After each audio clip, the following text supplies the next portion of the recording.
Hello student, welcome to my YouTube channel R N education foundation. हम आपको पढ़ा रहे थे त्रिविमीय ज्यामिति, जिसके पहले आप पढ़ चुके हो कि कोई रेखा मालूम हो तो रेखा को कैसे दूरी ज्ञात करते हैं या कैसे कोण ज्ञात करते हैं, ये सब आप अच्छे से समझ चुके हो, उसमें आपको कोई प्रॉब्लम नहीं हुई। आज एक नया टॉपिक पढ़ने जा रहे हैं जिसका नाम है समतल यानी प्लेन। तो प्लेन को बहुत ज़्यादा आपसे परेशान नहीं होना है, क्योंकि एनसीईआरटी बेस्ड क्वेश्चन हम पढ़ रहे हैं। तो एनसीईआरटी बेस्ड में प्लेन का आपका बहुत ज़्यादा नहीं परेशान होना है कि प्लेन का मतलब क्या होता है। जैसे समतल, अभी रेखा आपने पढ़ा था, समतल का मतलब क्या होता है कि कोई प्लेन ले लिया गया तो समतल में, तो उसी का हमें समीकरण पढ़ना है कि प्लेन का क्या होता है। यानी आकाश में हम 3 डायमेंशन में कोई प्लेन है, जैसे एक कागज होता है, तो कागज को कैसे उसमें प्लेन है तो कोई आकाश में है तो उसका प्लेन का कैसे इक्वेशन फाइंड करते हैं, वही चीज़ हमें पढ़ना है। कोई प्लेन कैसे इंटरसेक्ट करते हैं, उनके बीच एंगल क्या है, वही सब समझते हैं। लेकिन हम जो पढ़ रहे हैं बहुत ज़्यादा कुछ टाइम ना वेस्ट करते हुए, बहुत ज़्यादा डीपली ना पढ़ते हुए, बस इतना पढ़ रहे हैं कि अपना नंबर अच्छे से अच्छे, यानी वेक्टर क्वेश्चन में जितना आपको मिले वो पूरा क्वेश्चन आप सॉल्व कर लो। इसलिए उसी टॉपिक को पढ़ रहे हैं, यानी उस क्वेश्चन को पढ़ रहे हैं उसी क्वेश्चन बेस्ड पे। तो आइए पहले हम क्वेश्चन देखते हैं, फिर उसका मेथड समझते हैं।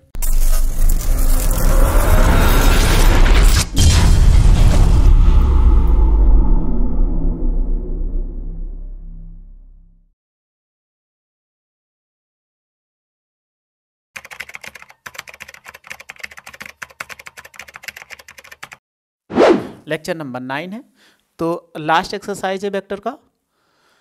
आसान सी एक्सरसाइज है, बस आपको थोड़ा सा कॉन्सेप्ट सीखना है। क्या कह रहा है कि 11.3 में लिखा हुआ है इक्वेशंस, इसमें निम्नलिखित प्रश्नों में से प्रत्येक के समतल के अभिलंब के दिक् कोसाइन, देखो समतल के अभिलंब के दिक् कोसाइन और मूल बिंदु से दूरी ज्ञात कीजिए। अब ये क्वेश्चन लिखा गया तो ये कार्तीय फॉर्म में है। अब इनको कैसे फाइंड करें, तो आइए पहले हम इनके मेथड को सीख लेते हैं, फिर इसके बाद क्वेश्चन को सॉल्व करते हैं। क्योंकि कहा गया अभिलंब समतल के अभिलंब सदिश, तो अभिलंब कहा गया, तो अभिलंब के लिए जो हमारे पास इसमें है पूरा, तो आपकी एनसीईआरटी बुक है वहीं से पूरा पीडीएफ ही है, बहुत ज़्यादा नहीं, बस अब इसको समझा, लिखने का टाइम नहीं है मेरे पास। मान लीजिए कोई समतल दिया गया, जब इसमें समतल दिया गया तो यही कह रहा है कि अभिलंब के रूप में समतल का समीकरण, यानी कोई दिया गया अभिलंब के रूप में समतल का समीकरण। अगर हम मान लें किसी बिंदु से ऐसे बात करते हैं जो समतल से, देखो लिखा हुआ मूल बिंदु से अभिलंब की दूरी क्या है, डी है, यानी कोई ऐसा हो जो समतल है अभिलंब में, उनके बीच की दूरी क्या हो, डी हो। तो इसमें आपको इक्वेशन यहाँ पे कुछ नहीं दिया गया, बस एक चीज़ और ध्यान देना, जब यहाँ पे अभी एन कैप मिलेगा, चलिए इसके आगे हम देखते हैं। तो इनका जो समतल का समीकरण आपको मिलेगा, सिंपल सही है, आप आसानी से इसको लिख सकते हो कि ये हमारा क्या है, समतल का समीकरण, बस इतने ही है। इस पे ये आपका क्या है, समतल का समीकरण। अगर कभी भी समतल का मिल जाए तो R vector dot N cap बराबर डी हो जाएगा। अब डी क्या है ये चीज हमें समझना, और एन कैप क्या है, तभी हमने पीछे दिखा दिया। पीछे आपने देखा कि एन कैप क्या है, देखो एन कैप यहाँ लिखा हुआ है, आप साफ साफ देख रहे हो कि अभिलंब मात्रक सदिश है, यानी ये क्या है कि अभिलंब मात्रक सदिश है, यही तो देख रहे हो, अनुदिश एन कैप अभिलंब मात्रक सदिश है। और n क्या होता है, एक अभिलंब सदिश होता है। जैसे अभी आपको n वेक्टर मिलेगा तो n वेक्टर मिलने पर अभिलंब सदिश होगा। अभी पीछे इसमें आप यहाँ पे जब ले लेगा n वेक्टर, तो n वेक्टर मिलने पर वो अभिलंब सदिश होगा। लेकिन यहाँ पर क्या हो, अनुदिश n कैप मात्रक अभिलंब सदिश होता है। और d क्या है, d भी अभी हमने पीछे ये पढ़ा कि ये d क्या है, मूल बिंदु से अभिलंब की दूरी हो जाएगा, यानी ये दूरी हो गया। ये चीज़ आपको पता चल जाए, यानी वेक्टर के फॉर्म में पूछता है तो आप ये लिख लोगे, ठीक है। और इसमें तो आप इसका स्क्रीनशॉट ले लो, बहुत ज़्यादा लिख नहीं रहे, बस ऐसे आप समझ जाओ। ये भी स्क्रीनशॉट, यानी अभिलंब के रूप में समतल का समीकरण R vector dot N cap बराबर डी हो जाएगा। डी जहाँ पे मूल बिंदु से दूरी होती है, और एन कैप क्या होता है, अनुदिश लंब इकाई सदिश, यानी लंब इकाई सदिश का मतलब ये जो दिया होगा वो लंब इकाई सदिश, यानी समतल का सदिश समीकरण हो गया। फिर सदिश के साथ हम दो चीज पढ़ते हैं, एक कार्तीय समीकरण। तो कार्तीय समीकरण के रूप में कार्टेशियन फॉर्म में समतल का समीकरण, जहां एन कैप देखो यहाँ फिर से दिया गया है, आप देख सकते हो एन कैप क्या है, ये इसी में आपका जो एन कैप है वो है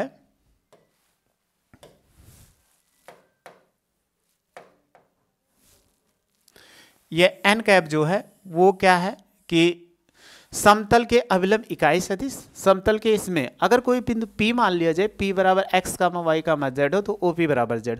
तो इसी में क्या किया जाता है, अभी जो हमने सब में कहा r vector dot n cap बराबर P पढ़ा, उस वो D पढ़ा, तो r बराबर जो रख दीजिए x i y j और z कैप। जब इससे आप गुणा करा दोगे तो एक और अभिलंब का समीकरण आ जाएगा, ये निकल के आएगा lx plus my plus nz बराबर 0। ये अभिलंब का सदिश आ जाएगा, जिसको आसानी से हम ज्ञात कर सकते हैं। ठीक, बस यही चीज इसमें पढ़ना है।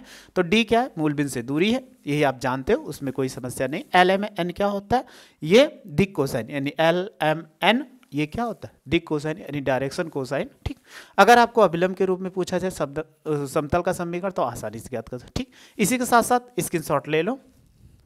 बस आपको जो ये बॉक्स में कर रहे हैं यही जरूरी है, बहुत ज़्यादा इसके अंदर जाने की जरूरत नहीं है, क्योंकि बहुत ज़्यादा जाओगे तो आपके लिए समस्या होगी। हमारे पास उतना टाइम नहीं कि पेपर आपका बहुत नज़दीक ही है। जब पेपर नज़दीक है तो बहुत छोटी वीडियो में आप सब कुछ समझते चले जाओ।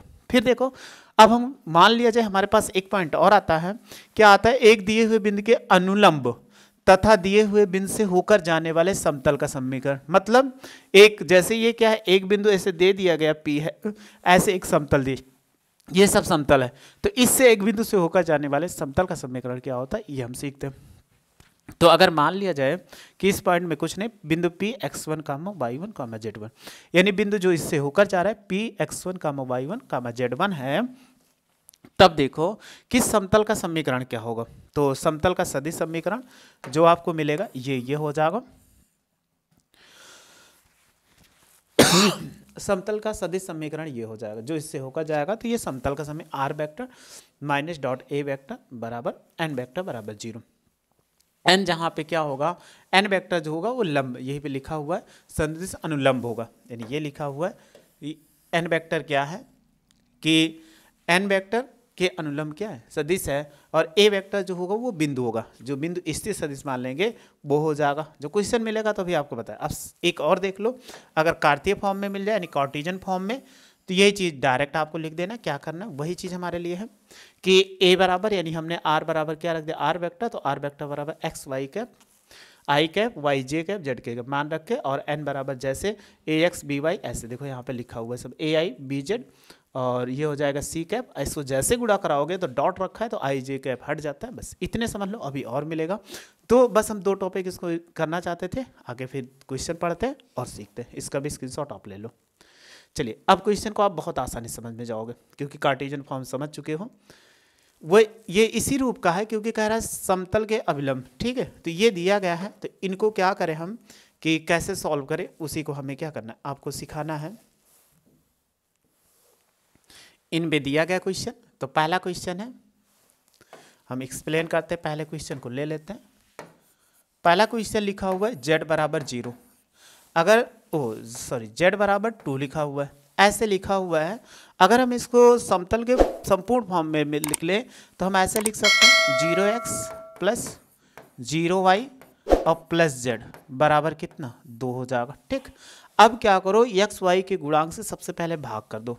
तो देखो 0 का स्क्वायर और प्लस कितना 0 का स्क्वायर और z का कितना 1 का स्क्वायर, तो यहाँ पर कितना हो जाएगा 1 का स्क्वायर यानी 1 होगा, और 1 का वर्गमूल है 1 से, तो क्या कर दो, दोनों पक्षों में भाग कर दो। अगर आप भाग करोगे तो ये कितना आ जाएगा, सिंपल सा अगर भाग करोगे 0/1 x हो जाएगा, प्लस 0/1 y होगा, और ये z/1 बराबर कितना हो जाएगा 2/1। अगर इसको भाग करोगे तो ये भी 0x देगा, ये भी 0y देगा, और ये क्या दे देगा z/1 दे देगा, z/1 और बराबर 2 दे देगा। तो अभी हमने पढ़ा था कि अभिलंब के रूप में समतल का सदिश समीकरण, वो कार्तीय समीकरण, तभी हमने पढ़ा था समतल का समीकरण। ऐसे लिख देते हैं, समतल का समीकरण। समीकरण देखो, जब आप सभी के ऐसे गुणांक ले सबसे भाग कर दो, जो आएगा उससे, यानी lx plus my plus nz बराबर d से तुलना। अगर आप तुलना करोगे तो यहाँ पे क्या दे देगा, तुलना करते हैं, l बराबर 0, m बराबर 0 और z बराबर कितना 1 हो जाएगा। यहाँ पे बटा 1 है तो चाहो तो इसको एक को हटा दो सकते हो, तो ये क्या बनेगा, जेड ही तो बचेगा, यहाँ जेड ही बचेगा। तो आप जेड बराबर वो इसमें अगर ले लेंगे तो ये क्या होगा, एन ही तो होगा। अगर इसको आप ले लोगे तो एन बराबर कितना हो जाएगा 1, और डी बराबर कितना आ गया, देखो 2 आ जाएगा। तो आपसे पूछ रहा था कि दिक् अनुपात, तो बताइए वो दिक् कोज्या क्या होगी। अगर आप निकालोगे दिक् कोज्या क्या होती है, आप जानते हैं दिक् कोसाइन, L, M, N। तो क्या लिख सकते हो कि 0, 0, 1 हो जाएगा, ठीक। फिर आपसे मूल बिंदु से दूरी, समतल की मूल बिंदु से दूरी, मूल बिंदु से दूरी, अगर आप दूरी निकालोगे तो d बराबर कितना होगा 2, ये आंसर हो जाएगा। यानी d बराबर कितना 2 आया था। ये 2 चीज़ पूछ रहा था, तो ऐसे ही चारों क्वेश्चन दिए गए, आसानी से सॉल्व कर सकते हो, आपको कोई प्रॉब्लम नहीं होगी। तो आप पहले स्क्रीनशॉट ले लो, फिर और एक आध क्वेश्चन ले लेते हैं। ऐसे आपने स्क्रीनशॉट ले लिया होगा। चलिए इसको रफ करके फिर नेक्स्ट क्वेश्चन देखते हैं। ऐसी है, बहुत ज़्यादा आपको नहीं दिक्कत लेना है कि इसमें वेक्टर में क्वेश्चन में दिक्कत लेना। चलो हम बात करते हैं ये सी वाले क्वेश्चन की। अगर सी का नंबर क्वेश्चन की बात करते हैं, 1 का सी लिखा हुआ है 2x + 3y और -z बराबर कितना 5 हो जाएगा। ये इतना लिखा हुआ है। अगर इसमें तो ये क्या करो, सबका गुणांक के भाग कर दो, यानी 2 का स्क्वायर और प्लस कितना 3 का स्क्वायर और -1 का स्क्वायर। तो 2 का स्क्वायर करोगे कितना 4 होगा, 3 3 का कितना 9 हो जाएगा और प्लस 1, तो 9 1 10 4 कितना बताइए √14, यही तो आ जाएगा। क्योंकि इसका वर्ग एक्स वाई का सबका वर्ग कर दिया। अब क्या कर दो, से भाग कर दो, से भाग। अगर हम भाग करते हैं तो ये कितना होगा 2/√14 कितना 14 हो जाएगा, x और प्लस 3/√14 y होगा और -1/√14 z और बराबर 5 कितना √14 हो गया, ठीक। ये इतना निकल आया। अब इतना निकल आया तो √14 ये रहेगा, √14 निकल आया। अब सबकी वैल्यू हमारे पास निकल आई, तो आप क्या कर लो कि समीकरण यानी समतल का समीकरण LX + MY प्लस कितना NZ बराबर D से तुलना कर लो। अगर आप तुलना करेंगे तो कितना निकल के आएगा, L बराबर कितना 2/√14 और M बराबर कितना 3/√14 और N बराबर कितना -1/√14 और बताइए D बराबर कितना 5/√14 निकल के आ गया। सबकी वैल्यू आ गई। जब सबकी वैल्यू आ गई तो आपसे पूछ रहा था दिक् कोसाइन, तो दिक् कोसाइन कितना हो जाएगा, दिक् कोसाइन तो ये क्या होता है L, M, N होता है। तो हम लिख सकते हैं 2/√14 कितना 14 और 3/√14 और -1/√14 कितना 14, ये निकल गया। और मूल बिंदु से दूरी क्या होगी, मूल बिंदु से समतल की दूरी, समतल की दूरी।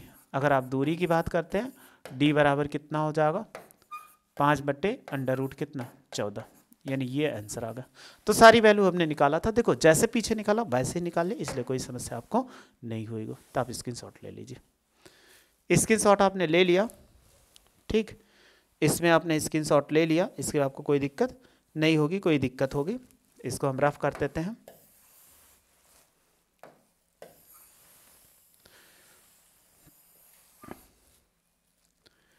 फिर नेक्स्ट क्वेश्चन है, कह रहा उस समतल का समीकरण ज्ञात करो जिसमें आपको दिया गया है कि समतल का समीकरण क्या हो, कि उस समतल का सदिश समीकरण ज्ञात करो जो मूल बिंदु से 7 इकाई दूरी पर है, 7 इकाई दूरी पर है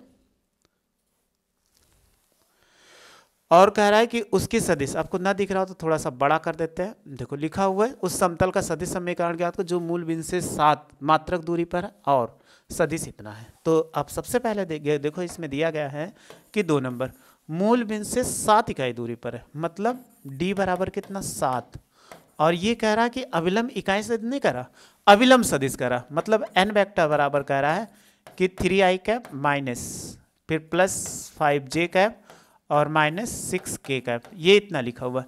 अगर आपसे हम कहें एन कैप निकालो तो एन कैप का निकालना आप जानते हो, एन वेक्टर बटे मॉडुलस एन वेक्टर, ये लिखेंगे। तो आप लिखो 3i कैप और प्लस कितना 5j कैप और माइनस 6k कैप, और बटे कितना हो जाएगा 3 का स्क्वायर और प्लस कितना 5 का स्क्वायर और माइनस कितना 6 का स्क्वायर, ये इतना होगा।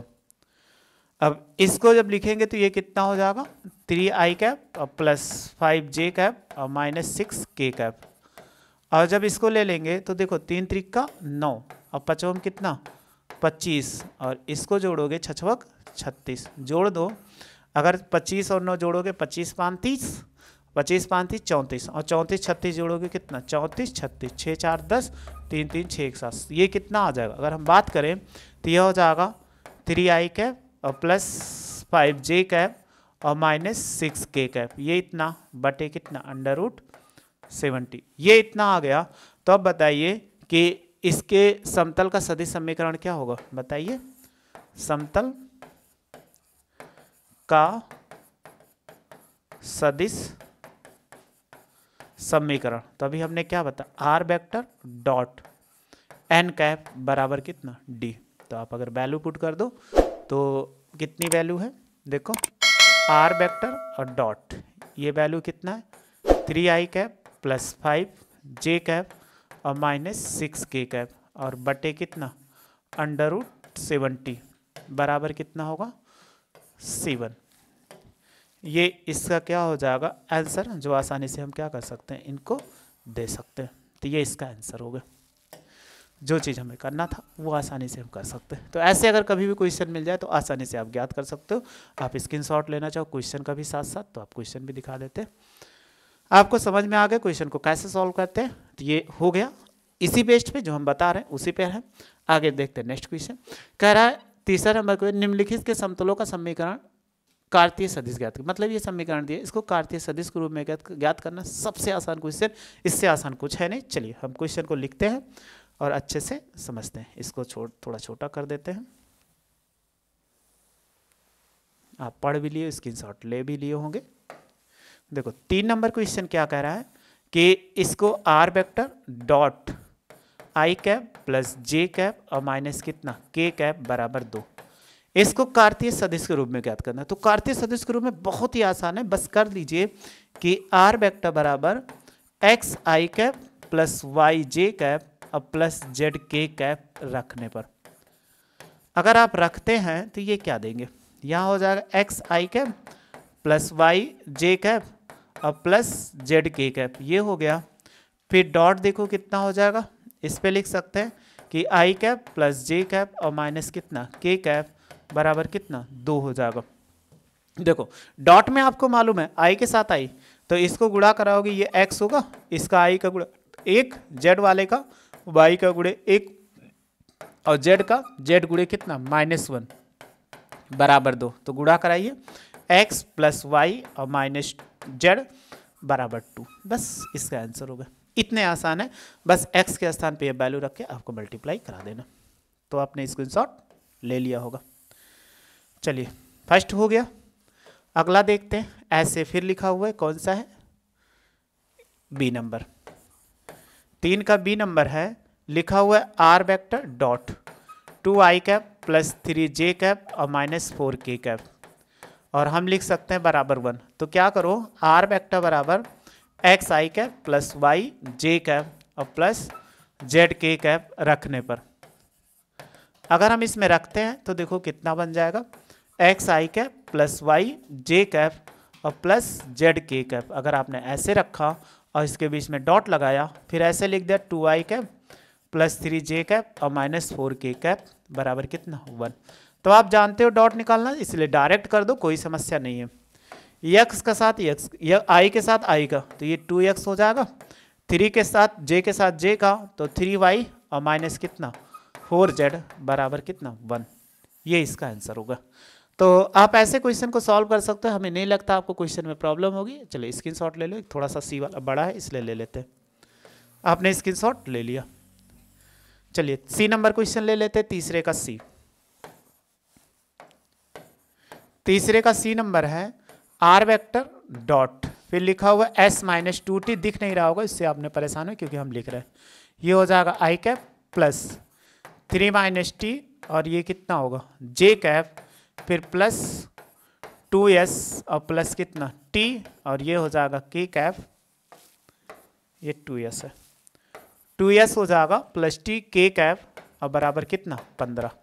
फिर कोई समस्या नहीं, जो हम अभी तक करते थे वही है कि हम क्या करते कि r वेक्टर बराबर x i cap plus y j cap और प्लस z k कैप रखने पर, अगर इस पे रखते हैं तो क्या होगा यहाँ पे एक्स आई कैप प्लस वाई जे कैप और प्लस जेड के कैप। अगर हमने ये रख दिया तब इसमें डॉट आ गया, फिर आप रखो कि ये हो जाएगा एस माइनस 2t आई कैप प्लस 3 माइनस टी, और ये हो जाएगा जे कैप, फिर प्लस 2s प्लस टी, और ये हो जाएगा के कैप और बराबर ये कितना 15। तो आप अभी हमने बताया था आई के साथ आई का गुणा, तो x है तो x लिखेंगे, यहाँ पर कितना हो जाए s माइनस 2t, ये हुआ 2t, फिर प्लस y लिखा, यहाँ पर गुणा कितना 3 माइनस ये t हो जाएगा, फिर z लिखा, यहाँ पर कितना 2s और प्लस t हो जाएगा बराबर कितना 15। बस आंसर हो गया, इससे ज़्यादा आपको सॉल्व करने की ज़रूरत नहीं। अगर t के 100 पे रखना चाहो t के साथ रख दो, और नहीं रखना चाहते तो ऐसे आंसर छोड़ दो, कोई समस्या आपके नहीं है। तो ये कैंसर हो गया। बस इसके बाद 4 नंबर क्वेश्चन, वो दूसरे पे लंब का पाद ज्ञात करना। बस हम यहीं तक रखते हैं, ज़्यादा बड़ी वीडियो ना रखें ताकि आप आसानी से समझ सको। इसकी शॉट आपने ले लिया होगा, आपको समझ में आ चुका होगा कि अगर लंब समतल का लंब समीकरण ज्ञात करना है, यानी लंब समतल का समीकरण ज्ञात करना है, तो आप कैसे ज्ञात करोगे वो आपको समझ में आ चुका कि R vector dot N cap बराबर डी या L X plus M Y plus N Z बराबर डी। अगर ये कभी मिलता है आपको लंब समतल का समीकरण, तो आसानी से आप ज्ञात कर सकते हो। जहाँ लंब समतल लिखा हो तो हमेशा ये यूज करना है, ये आपको जरूर ध्यान देना पड़ेगा। बस वीडियो अच्छी लगी हो तो आप अच्छे से पढ़ते रहिए, मस्त रहिए और वीडियो देखने। Thank you so much.